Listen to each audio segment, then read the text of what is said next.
Louis Braille was born in 1809 in the tiny village of Coupvray, 25 miles east of Paris, where the air smelled of tanned leather, and the only light after sunset came from smoky oil lamps. His father, Simon René, ran the local harness shop, cutting and stitching saddles for the horses that pulled the mail coaches along the rutted Royal Road, and 3-year-old Louis, bright-eyed, curly-haired, loved to crawl among the scraps, pretending the strips were snakes until the afternoon he picked up a slender, all meant for punching buckle holes. Tried to mimic his father's sure stroke. The tool slipped. The point plunged deep into his left eye, the cornea tore. Sympathetic inflammation raced to the right eye. Weeks passed in fever and darkness. The village surgeon shook his head. And by the time the cherry trees bloomed, the child saw only shadows. Then nothing. 0. Pure night that would last 43 years. The parish priest advised sending him to school anyway. So he sat among sighted boys who recited letters he could not see, feeling the raised wax seals on letters. His father received and guessing the words by touch until the schoolmaster declared him hopelessly slow.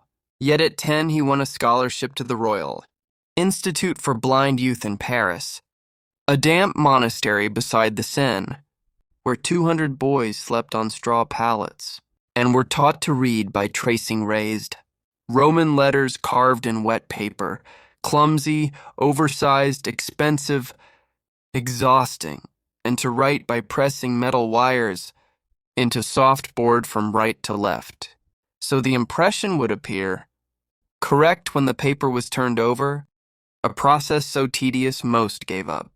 At 12, he met Captain Charles Barbier, a veteran of Napoleon's wars who brought night writing, a 12-dot military code, punched in thick cardboard so soldiers could pass silent messages in the dark.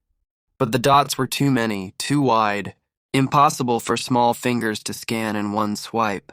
So Braille spent the next 3 years shrinking, refining, testing, until in 1824, age 15, he unveiled a 6-dot cell, 2 dots wide by 3 dots high. 63 possible combinations, compact enough to fit beneath a fingertip, each pattern assigned to a letter, number or punctuation mark, the mirror image of the alphabet he once saw.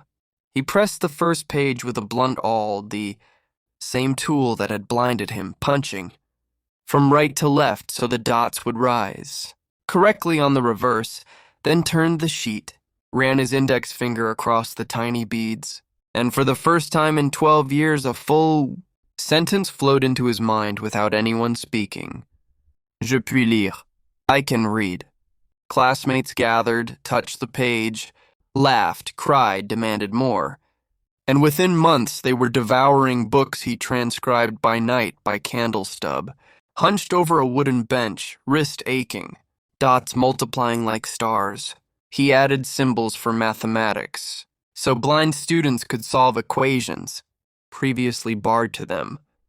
Then musical notation, octave marks, clefs, duration dots, so they could read and write scores, and when the Institute's director forbade the new system, calling it useless fantasies, the boys smuggled slates and styluses under their shirts, teaching Braille in the dormitory after lights out, tapping messages along the pipes that heated the building. In 1829, he published the first slim book ever printed in raised dots, Method of Writing Words, Music, and Plain Songs by Means of Dots, for use by the blind and arranged for them. Its green cover worn smooth by thousands of fingers, and followed it in 1837 with a revised code that dropped dashes, streamlined contractions, and became the standard still used today. Meanwhile, he stayed on as a teacher, giving organ lessons in exchange for bread, composing fugues that his students played in local churches, refusing promotions that would have separated him from the boys he called my night battalion. And when pulmonary tuberculosis began to hollow his chest, he still rose at 4 to punch pages, blood sometimes spotting the cardboard where the stylus slipped. In 1852, 2 days after his 43rd birthday, he collapsed in the dormitory corridor, whispered to a student, "I am content, the alphabet is finished," and died at dawn while the bells of Couvray rang across the frost-covered fields where he had once chased shadows. The villagers buried him beneath a plain stone that read simply, "Louis Braille Professor." But in 1952, his remains were moved to the Pantheon in Paris, reunited with the nation's heroes, and on the original grave they left the same stone, now blank, because every visitor who reaches down can still feel the 6 raised dots he carved, an alphabet born from darkness, touching the world forever.